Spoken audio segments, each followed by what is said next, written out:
नमस्कार बच्चों, कैसे हैं आप सब? आशा करती हूँ आप सभी अच्छे होंगे, स्वस्थ होंगे, खुश होंगे और अपनी पढ़ाई भी अच्छे से कर रहे होंगे। जैसा कि आप सभी जानते हैं, मैं हूँ आपकी हिंदी की अध्यापिका और मैं स्वागत करती हूँ आप सभी का आईसीटी वर्चुअल क्लासरूम में। और आज हम यहाँ पर एकत्रित हुए हैं पढ़ने के लिए क्लास 8 की हिंदी। क्लास 8 की हिंदी में हम पढ़ रहे हैं अपनी सेकेंड बुक, जिसका नाम है भारत की खोज। और ये सेकेंड बुक जो है हमारी काफी टाइम से चल रही है, जिसमें हम पढ़ रहे हैं अभी अपना 4th चैप्टर युगों का दौर। तो हमने अपने लास्ट सेशन में इस पाठ को शुरू कर दिया था। काफी सारी चीजें इसमें हमने पढ़ी थी कि किस तरह से जो गुप्त वंश है फिर वो धीरे धीरे आगे बढ़ा और किस तरह से भारत में जो है बहुत सारे अलग अलग जो जातियां जो है आई और फिर किस तरह से दक्षिण भारत की तरफ उनका एक तरह से फैलाव होता गया और धीरे धीरे कैसे वो यहाँ पर अपना एक तरह से अपना जीवन यहाँ पर जीने लगे। तो बहुत सारी चीजें हैं इस पार्ट में भी पढ़ने के लिए। जिस तरह से हमारा इससे पहले वाला चैप्टर था सिंधु घाटी की सभ्यता, जिसको हमने काफी सेशंस में पढ़ा और बहुत अच्छे से समझा, बहुत सारी चीजें थी उसमें समझने के लिए। तो बिल्कुल सेम चीज इसमें भी है। काफी सारी चीजें ऐसी हैं जो आप शायद पहली बार पढ़ेंगे, पहली बार समझेंगे, तो बिल्कुल ध्यान पूर्वक समझें। और ये जैसे कि मैंने आपको शुरू से ही बताया है कि ये जो बुक आपकी है ये केवल और केवल परीक्षाओं की दृष्टि से नहीं, बल्कि आपके सामान्य ज्ञान को बढ़ाने के लिए और साथ ही आपको एक जनरल नॉलेज देने के लिए, यानी कि कोई भी किसी भी हमारे भारत के इतिहास के विषय में कोई भी जानकारी जो है अगर आपको चाहिए तो उसके लिए आपकी ये जो बुक है बहुत ही ज्यादा महत्वपूर्ण है। तो इसीलिए बिल्कुल ध्यान पूर्वक समझे। तो चलते हैं स्मार्ट बोर्ड की तरफ, शुरू करते हैं अपने आज के सेशन को। सभी बच्चे ध्यान पूर्वक पढ़ेंगे, साथ ही समझने का प्रयास भी करेंगे। तो देखिए यहाँ पर हमने शुरुआत में ही मैंने यहाँ पर आपको जो हमने लास्ट सेशन में पढ़ा था उसमें मैंने आपको बताया कि किस तरह से जो है गुप्त शासन में राष्ट्रीयता और साम्राज्यवाद जो है आगे बढ़ा। तो सबसे पहले जैसे मैंने यहाँ पर आपको बताया कि मौर्य साम्राज्य का अवसान हुआ और उसकी जगह धीरे धीरे शंगु वंश ने ली। लेकिन यहाँ पर जिसका शासक जो है अपेक्षाकृत का जो क्षेत्र था वो बहुत छोटा था। अब दक्षिण में बड़े बड़े राज्य जो है उस टाइम पे उभर रहे थे और उत्तर में काबुल से पंजाब तक बाख्तरी यूनानी फैल चुके थे। तो एक तरह से मौर्य साम्राज्य का धीरे धीरे अब समापन हो रहा था और उसकी जगह शंगु वंश ले रहा था। और इस जिसका शासन जो है उस टाइम पे एक अपेक्षाकृत छोटे क्षेत्र पर था, यानी कि मौर्य साम्राज्य से छोटा था। लेकिन जो दक्षिण भारत की तरफ जो है बड़े बड़े राज्य उभर रहे थे और जो काबुल की तरफ से पंजाब की तरफ से पंजाब तक बाख्तरी या भारतीय यूनानी फैल रहे थे। मेनांडर के नेतृत्व में, तो जो मेनांडर है इसके बारे में हमने यहाँ पर पढ़ा कि इन पर भारतीय चेतना का और यहाँ के वातावरण का इतना प्रभाव पड़ा और ये बौद्ध बन गया और वह राजा मिलिंद के नाम से प्रसिद्ध हो गया और बौद्ध आख्यानों में उसकी लोक प्रसिद्धि एक संत के रूप में हो गई थी। तो जैसे यहाँ पर हमने पढ़ा था कि भारतीय और यूनानी संस्कृतियों के मेल से अफगानी और सरहदी सूबों के क्षेत्र में गांधार यूनानी बौद्ध कला का जन्म हुआ और भारत के मध्य प्रदेश में सांची के निकट बेस नगर में, जो भारत का मध्य प्रदेश है वहां सांची के निकट बेस नगर में ग्रेनाइट पत्थर की एक लाट है जो कि हेलियोदो स्तंभ। तो यहाँ पर हमने बताया कि एक जो लाट है मध्य प्रदेश में, तो वहां पर हेलियोदो नामक एक स्तंभ है, नाम से प्रसिद्ध है और इसका समय ईसा पूर्व जो है 1ली शताब्दी का लगभग बताया जाता है और इस पर संस्कृत का लेख खुदा हुआ है। और इससे पता चलता है कि उन यूनानियों का उस टाइम तक जो है भारतीयकरण हो चुका था और वो धीरे धीरे क्या कर रहे थे, भारतीय संस्कृति को जज्ब कर रहे थे, अपना रहे थे। मध्य एशिया में जो शक थे यानी कि सिडियन लोग थे, वो ऑक्सिस लोग जो थे यानी कि जो अक्षु नदी की घाटी पर बसे थे, युईची सुदूर पूरब से आए थे और इन लोगों को उत्तर भारत की ओर धकेल दिया गया और धीरे धीरे ये लोग जो है उत्तर भारत की तरफ बसने लगे।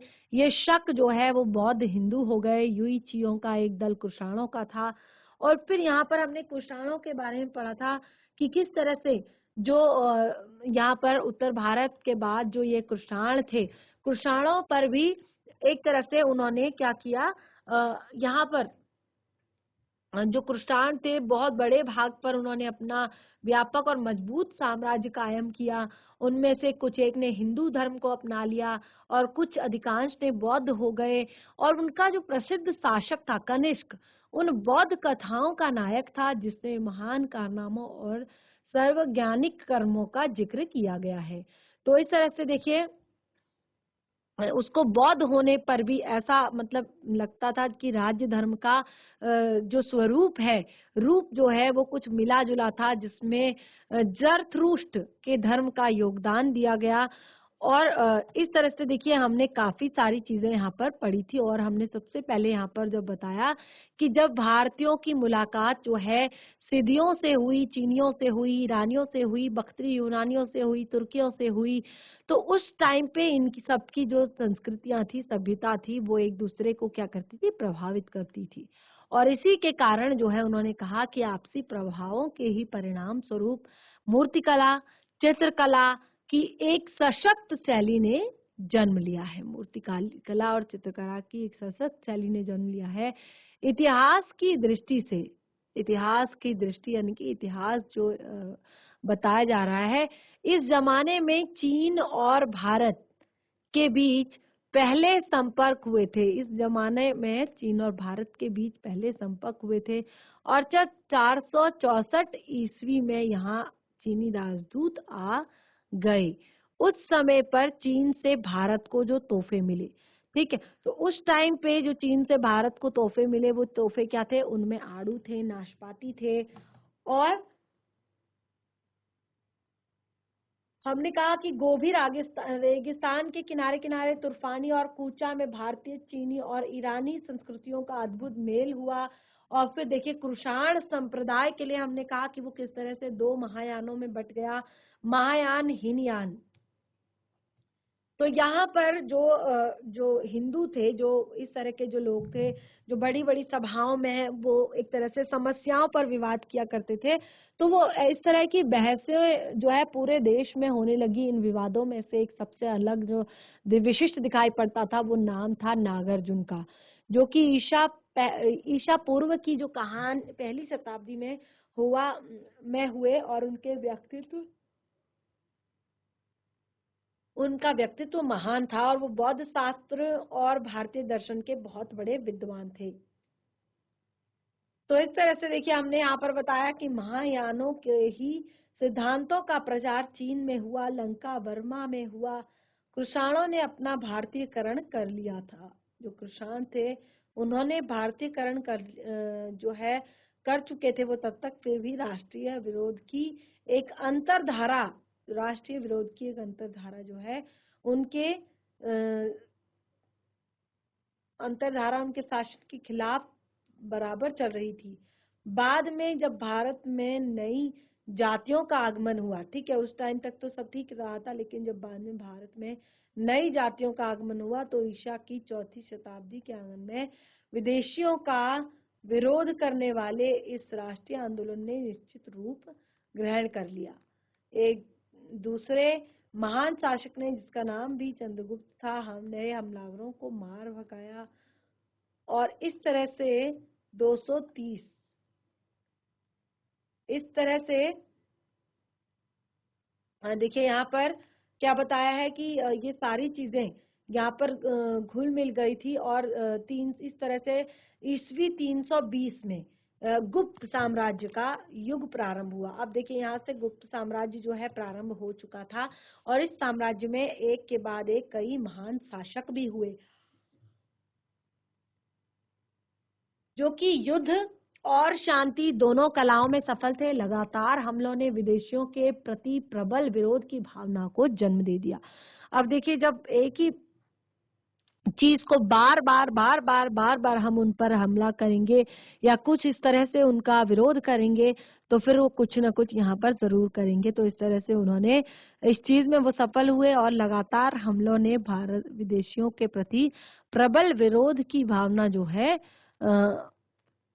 प्रबल विरोध की भावना दोनों पक्षों के बारे में सोचता है तो मजबूत होना पड़ता, सोचने के लिए मजबूर होना पड़ता है दोनों की रक्षा के बारे में सोचने के लिए। तो विदेशी तत्व यहाँ घुल मिल गए थे, उन्हें यहाँ स्वीकार कर लिया गया था, लेकिन हर नए आने वाले को प्रबल विरोध का सामना करना पड़ता है। और इस तरह से लेकिन क्रमशः इन आदर्शों में ऐसी कट्टरता विकसित होने लगी थी जो इनके विकास स्वभाव, इनके व्यवहार के जो इनके व्यवहार का स्वभाव था, इनका स्वभाव उसके विपरीत था, बिल्कुल अलग था। आरंभ में जब आर्य यहाँ आई, जब आरंभ शुरुआत में जब आर्य आर्य यानी कि जो शुरुआत से ही यहाँ पर थे, आर्य यहाँ आए तो उस स्थान पर आए जिस स्थान पर उन्हें आर्यावर्त और भारतवर्ष कहा। ठीक है, अब देखिए यहाँ पर एक प्रश्न बनता है कि हमारे देश का नाम भारत क्यों पड़ा। ठीक है, तो एक तो आपका सीधा साधा प्रश्न है कि जो शकुंतला पुत्र भरत है उनके नाम पर जो है हमारे देश का नाम भारत पड़ा, और दूसरा जो है यहाँ पर बताया गया है कि किस तरह से वो उस स्थान पर आए जिससे उन्होंने आर्यावर्त या भारतवर्ष, उन्होंने कहा भारतवर्ष के सामने समस्या थी कि इस नई समस्या और संस्कृति के बीच कैसे समन्वय कायम हो जाए, यानी कि बिल्कुल भी इस तरह की दूसरे विदेशों तथा तत्वों आदि आए और बुनियाद आए और जो है जज्ब होते गए। तो धीरे धीरे देखिए आप यहाँ पर देख रहे हैं चैप्टर जो है हमारा आगे धीरे धीरे टफ होता जा रहा है, काफी सारी चीजें हैं इसमें पढ़ने के लिए और पढ़ाने के लिए। तो दूसरे तत्वों की यहाँ पर दूसरे तत्व यहाँ और जज्ब होते गए, लेकिन समय समय पर अजीबो रिवाज वाले अजनबी लोगों के हमलों ने उसे हिलाकर रख दिया जो उस टाइम पे किया था। तो वह इन हमलों को अनदेखा नहीं कर सकता था क्योंकि उन्हें केवल उसके विपरीत ढांचे को देखना, विपरीत ढांचे को देखिए, वो कहते हैं कि इन हमलों ने उसे हिला दिया। वह इन हमलों को अनदेखा नहीं कर सकता था क्योंकि उन्होंने केवल उसके राजनीतिक ढांचे को ही नहीं तोड़ा बल्कि उसके सांस्कृतिक आदर्शों और सामाजिक ढांचे के लिए भी खतरा पैदा कर दिया है। वह इसके विरुद्ध जो भी प्रतिक्रिया हुई है उसके स्वरूप राष्ट्रवादी था, उसमें राष्ट्रवाद की शक्ति भी थी और संकीर्णता भी, और धर्म और दर्शन, इतिहास और परंपरा, रीति और रिवाज और संकीर्णता भी, धर्म और दर्शन दोनों, इतिहास और परंपरा, रीति रिवाज और सामाजिक ढांचे जिसके व्यापक घेरे में उस समय के भारत के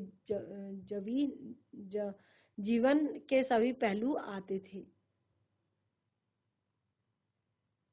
अब देखिए जिसे ब्राह्मणवाद या हिंदूवाद कहा है। ठीक है, अब जिसे ब्राह्मणवाद या हिंदूवाद कहा है यहाँ पर वह इस राष्ट्रीयता का प्रतीक बना, यह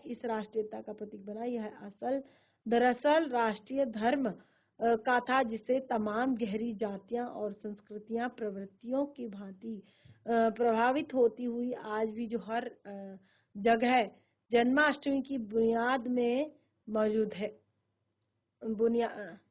राष्ट्रीयता की जो इस जगह देखिए एक तरह से यहाँ पर क्या बताया जिसमें वो तमाम गहरी जातियां हैं जो सांस्कृतिक प्रवृत्तियों से प्रभावित हुई और जो आज हर जगह राष्ट्रीयता की बुनियाद पर क्या है मौजूद है।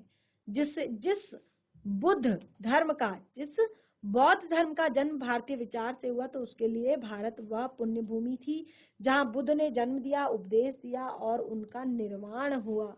पर बौद्ध जो है वो मूल रूप से अंतर्राष्ट्रीय था, जो बौद्ध धर्म जो था वो मूल रूप से अंतर्राष्ट्रीय था, विश्व धर्म था। और जैसे जैसे ये विकसित होता गया इसलिए पुराने ब्राह्मणों के लिए स्वाभाविक था कि वह बार बार जो पुराने ब्राह्मण धर्म के लिए एक तरह से स्वाभाविक था कि वह बार बार राष्ट्रीय पुनर्जागरण का प्रतीक वो बने थे। तो देखिए अभी तक हमने यहाँ पर इससे पहले जो सिक्के देखे थे वो अलग थे, और अभी देखिए यहाँ पर क्या दिखाया गया है, समुद्रगुप्त को वीणा बजाते हुए एक सिक्का दिखाया गया है। देखिए यहाँ पर यह धर्म और दर्शन, भारत के भीतरी धर्मों और जो है जातीय तत्वों के प्रति सहनशील और उदार था, पर विदेशियों के प्रति उसकी उग्रता बराबर बढ़ती जाती थी, और वह अपने आप को उनके प्रभाव से बचाने की कोशिश करता था। तो ऐसा करने से उनमें जो राष्ट्रीयवादी रचना पैदा हुई होगी, वह अक्सर साम्राज्यवाद की शक्ल अख्तियार करने में लगती है। गुप्त शासकों का समय जो गुप्त शासक थे उनका समय बहुत ही ज्यादा प्रबुद्धि, शक्तिशाली, अत्यंत सुसंस्कृत और तेजस्वी था। एक तरह से तेजस्विता उसमें भरपूर थी। फिर भी उसमें साम्राज्यवाद की प्रवृत्तियां विकसित हो गई। फिर भी क्या हुआ, उसमें साम्राज्यवाद की जो प्रवृत्तियां हैं वो धीरे धीरे विकसित हो गई। और इस तरह से देखिए जो तीसरी शताब्दी है उसमें कहा है कि इनके जो बहुत बड़े शासक, समुद्रगुप्त को भारत का नेपोलियन कहा जाता है। जो समुद्रगुप्त हैं उनको भारत का नेपोलियन कहा जाता है। और साहित्य और कला की दृष्टि से यह बहुत शानदार है। और चौथी शताब्दी के आरंभ से लेकर 150 वर्षों तक गुप्त वंश जो है उत्तर में एक बड़े दक्षिणशाली और समुद्र का शासन देखिए यहाँ पर क्या कहा है कि गुप्त वंश ने उत्तर में एक बड़े शक्तिशाली और समुद्र राज्य पर आसन किया है। इसके बाद लगभग 150 वर्षों तक उनके जो एक तरह से यहाँ पर का उनके जितने भी उनकी फैमिली के मेंबर हैं, यहाँ पर उनके उत्तराधिकारी हैं, वो अपने बचाव में लगे रहे। तो और साम्राज्य सिकुड़कर लगातार छोटा होता गया। जो साम्राज्य है वो सिकुड़कर लगातार छोटा होता चला गया।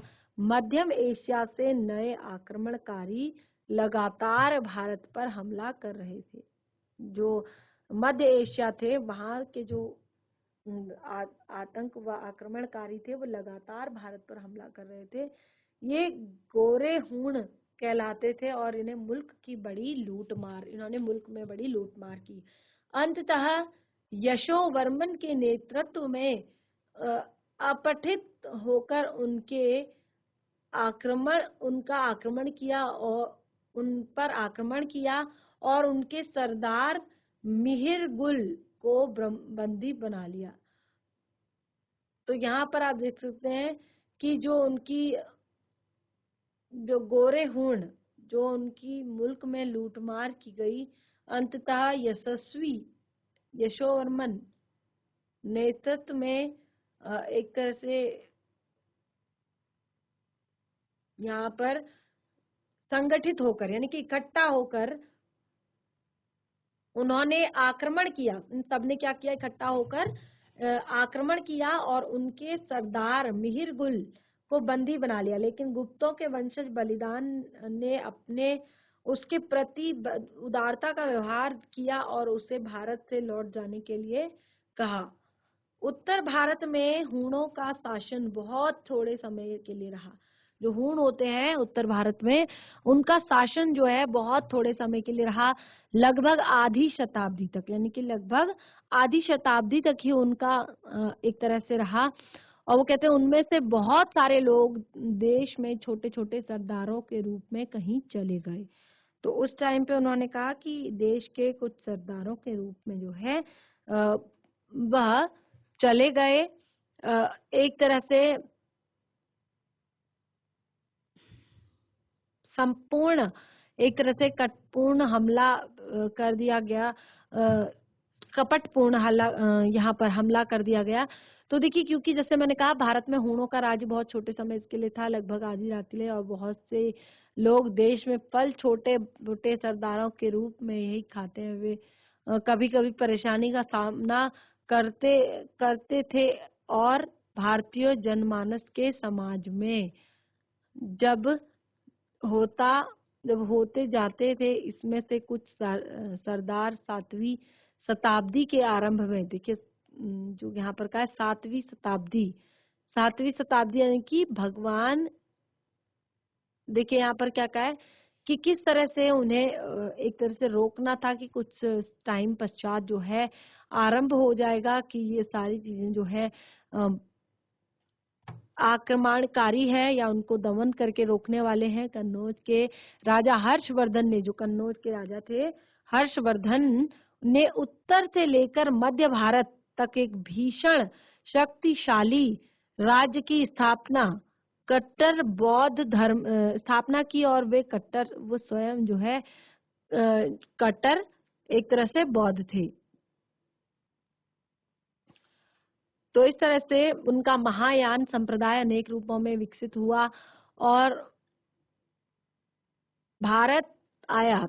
जब उनका चीन का जो प्रसिद्ध सैनिक था वो जब भारत आया, वो भारत कब आया? 1629 ईस्वी में।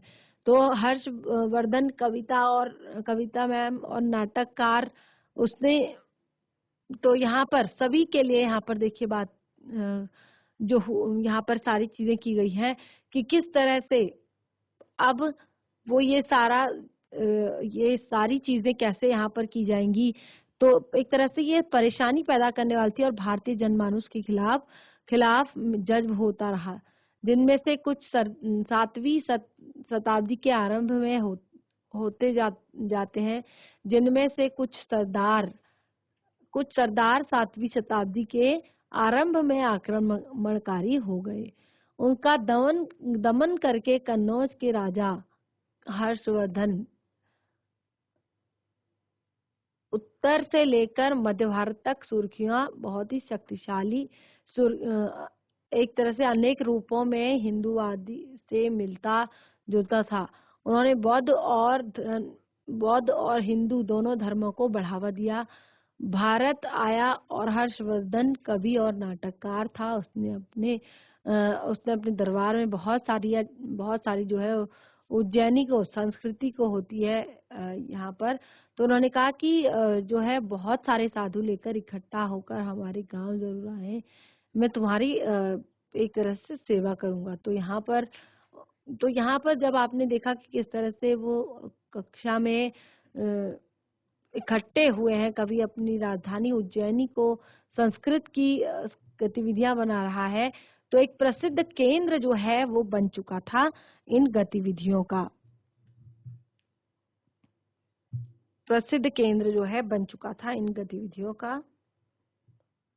यह लगभग वह समय था, यानी कि ये टाइम वो था जब हर्षवर्धन थे, उनकी मृत्यु 1648 में हुई। यह लगभग वह समय था जब अरब के रेगिस्तानों में अफ्रीकी और एशिया में फैलने के लिए इस्तेमाल करने के लिए इस्लाम अब दक्षिण भारत की तरफ आ जाते हैं।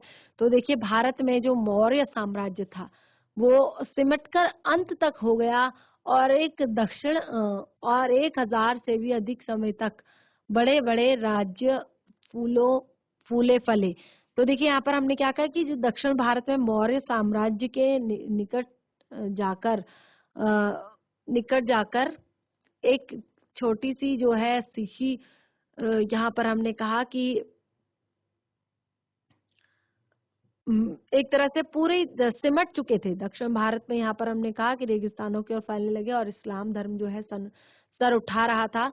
तो दक्षिण भारत की बात यहाँ पर कर रहे हैं कि किस तरह से मौर्य साम्राज्य के सिमटकर अंत हो जाने के 1 साल से भी ज्यादा समय तक बड़े बड़े राज्य फले। और भारतीय संस्कृति, भारतीय अपनी बारीक दस्तकारी और व्यापार के लिए विशेष रूप से प्रसिद्ध है। जो भारत के लोग हैं वो अपनी बारीक दस्तकारी समुद्री व्यापार विशेष रूप से प्रसिद्ध है। इन सब चीजों में तो उसकी गिनती समुद्री ताकतों में होती है, और वह इनके जहाज दूर देशों तक माल पहुंचाया करते थे। वहां यूनानियों की बस्तियां और रोमन सिक्के भी वहां पाए जाते थे। उत्तरी भारतीय पर बार बार होने वाले उत्तर भारत पर बार बार होने वाले हमलों का सीधा दक्षिण में नहीं पड़ा प्रभाव दक्षिण में नहीं पड़ा। इसका परोक्ष प्रभाव यह हुआ कि बहुत से लोग उत्तर से दक्षिण में जाकर बस गए हैं। इन लोगों ने जहांगीर शिल्पी और कारीगर को भी शामिल कर दिया है, और जिस कारण उनकी पुरानी कलात्मक परंपरा जो है वो नहीं एक तरह से काम कर पा रही है। तो देखिए यहाँ पर क्या बताया है, शांतिपूर्ण विकास और युद्ध के तरीके। तो दो तरीके थे यहाँ पर युद्ध के, जो मैंने आपको बताए कि जिस तरह से कोई भी जो इंसान है, कोई भी चीज जो है वो चीजों को जब नहीं समझते हैं, नहीं पढ़ते हैं, तो फिर काफी एक तरह से डिस्टरबेंस होता है। तो यहाँ पर हम बढ़ रहे हैं आगे, किस तरह से शांतिपूर्ण विकास जो है हुआ, और किस तरह से बार बार जो है युद्ध में एक तरह से बहुत सारी चीजें की जाती हैं। तो बार बार हमलों और एक के बाद एक दूसरे साम्राज्य की स्थापना, जो कि संक्षिप्त में प्रस्तुत है, और उसके बीच देश में संपूर्ण और व्यक्तित्व शासन के लंबे दौर रहे हैं। मौर्य, कुषाण, गुप्त, दक्षिण और आंध्र। ठीक है, मौर्य, कुषाण, गुप्त और दक्षिण और आंध्र, चालुक्य, राष्ट्रकूट के अलावा और भी राज्य ऐसे हैं जो 200-300 तक कायम रहते हैं। इनमें सभी राजवंश विदेशी हैं। कुषाणों ने जैसे लोगों ने भी जो उत्तरी भारत पर आए थे, जल्दी अपने आप को इस देश और सांस्कृतिक परंपरा के अनुरूप उन्होंने बदल दिया, अनुरूप उन्होंने ढल दिया। तो देखिए ये सारी चीजें हमने यहाँ पर पढ़ी थी कि किस तरह से शांतिपूर्ण विकास हो, और उस टाइम के युद्ध के तरीके क्या हैं, ये सारी चीजें देखिए जो है जानी जा रही थी वहां से। तो हम लोग देखिए ये पूरी चीजें क्लियर कर दी हमने। अब इसके इतिहास को जान लेते हैं। तो देखिए इसमें जो सबसे मेन चीज है वो है कि इसमें कोई भी यहाँ पर इस तरह की चीज नहीं है पढ़ने के लिए। आप इसको घर से भी बहुत अच्छे से पढ़ सकते हैं, रिवाइज कर सकते हैं, ताकि हमारा जो समय है वो इस तरह से बर्बाद ना हो और हम उसमें से कुछ सीखें। क्योंकि बहुत कम बच्चे होते हैं जो कुछ सीखते हैं और एक तरह से बैठे हुए होते हैं पढ़ाई में। तो यहाँ पर क्या कहा है, दो राज्यों के बीच युद्ध या कोई आंतरिक राजनीतिक आंदोलन होता था तो भारतीय आम जनता की जो है जीवनचर्या नहीं। तो यहाँ पे हमने क्या कि आम जनता की जीवनचर्या में बहुत ज्यादा हस्तक्षेप किया गया था, और वो इस इतिहास के व्यापक सर्वेक्षण में इस बात का संकेत मिलता है कि यहाँ शांतिपूर्ण और व्यवस्थित जीवन के लंबे और यूरोपियों की तुलना में कहीं अधिक यह धारणा भ्रामक है। यानी कि आप देखेंगे ये जो धारणा है ये भ्रामक है कि अंग्रेजी राज में पहली बार भारत और शांति और व्यवस्था का कायम करने के लिए बनाई गई। तो जो पहली बार जब भारत में एक तरह से ये सारी चीजें हुई थी, तो इसके लिए आपको सबसे पहले बहुत कुछ अच्छे यहाँ पर जैसे हमने कहा कि यहाँ पर शांतिपूर्ण और व्यवस्थित ढंग से एक तरह से जीवन यूरोप की तुलना में कहीं अधिक था, और यह धारणा भ्रामक थी कि अंग्रेजी राज ने पहली बार भारत में शांति और व्यवस्था कायम की। अलबत्ता यही सही कि अब भारत में अंग्रेजी शासकों का कायम होगा, और हमें उस समय अवनीति की पराकाष्ठा पर होना होगा। तो इस तरह से देखिए आगे इसमें दिया गया है, राजनीतिक और आर्थिक व्यवस्था टूट चुकी थी, वास्तव में यही कारण था कि वह राज यहाँ कायम हो सका। अब देखिए प्रगति बनाम सुरक्षा, तो उस टाइम पे लोगों की ग्रोथ कैसी थी, किस किस तरह के हो रहे होंगे वो, और इसके लिए कि प्रगति और सुरक्षा, तो भारत में जिस सभ्यता का निर्माण किया जाता है उसे मूल आधार स्थिर और सुरक्षा, ठीक है। जो भारत में कोई भी सभ्यता का निर्माण किया जाता है तो उसका कोई भी मूल आधार जो है वो स्थिर रहता है और सुरक्षा की भावना होती है। और इस दृष्टि से वह उन तमाम व्यक्तियों का सभ्यताओं का अधिक से अधिक जो है अ, अम, सफल रही है, जिसका उदय पश्चिम में हुआ था। वर्ण व्यवस्था और संयुक्त वारों पर व्यवस्था सामाजिक के भेदों को मिटाकर सबको एक स्तर पर ले जाते हैं, और इस तरह व्यक्तिवादी की भूमिका में इसमें बहुत कम रह जाता है। यह दिलचस्प बात है कि गांव में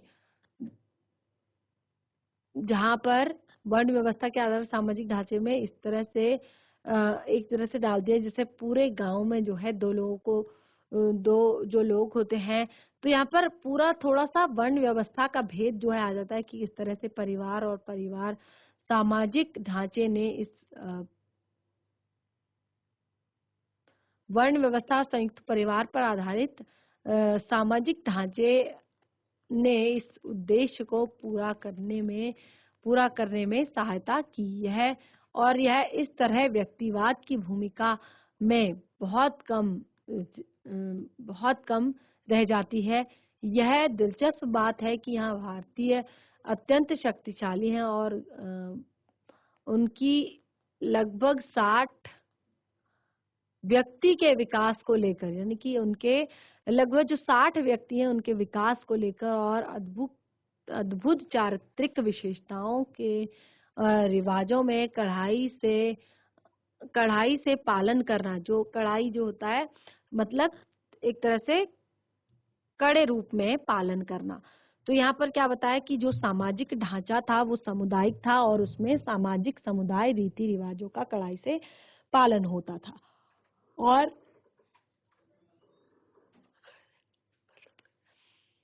और इस पूरी देखिए इस चीज को हम आगे यहाँ पर कंटिन्यू करेंगे कि किस तरह से उन्होंने इस पूरी पाबंदी के बावजूद जो सामुदायिक ढांचा जो है उसमें कुछ जो है लचीलापन बनाया। और उसके बाद देखिए और भी बहुत सारी चीजें हमने इसमें पढ़नी है कि भारत का प्राचीन रंगमंच कैसा था और किस तरह की चीजें वहां पर थी। और साथ ही देखिए चैप्टर जैसे भारत की संस्कृत भाषा की जीवन कौशलता, तो ये सारी चीजें जो है इसमें बहुत ही सामान्य चीजें हैं और बहुत ही ज्यादा महत्वपूर्ण है, तो उनको आप घर पर एक बार पढ़ें। तो देखिए इस तरह से जो हमारा ये पार्ट है यानी कि इसका जो भाग है ये कंप्लीट हो चुका है। आज भी हमने इसमें काफी सारी चीजें डिस्कस की और किस तरह से उस टाइम पे सारी चीजें होती थी वो हमने यहाँ पर डिस्कस किया। और जैसे आगे हम यहाँ पर डिस्कस करने वाले हैं भारत का नाट्य शास्त्र, तो इस कोई भी होता है तो उसे नेक्स्ट सेशन में जरूर क्लियर करें। तब तक के लिए धन्यवाद। आपका दिन शुभ हो।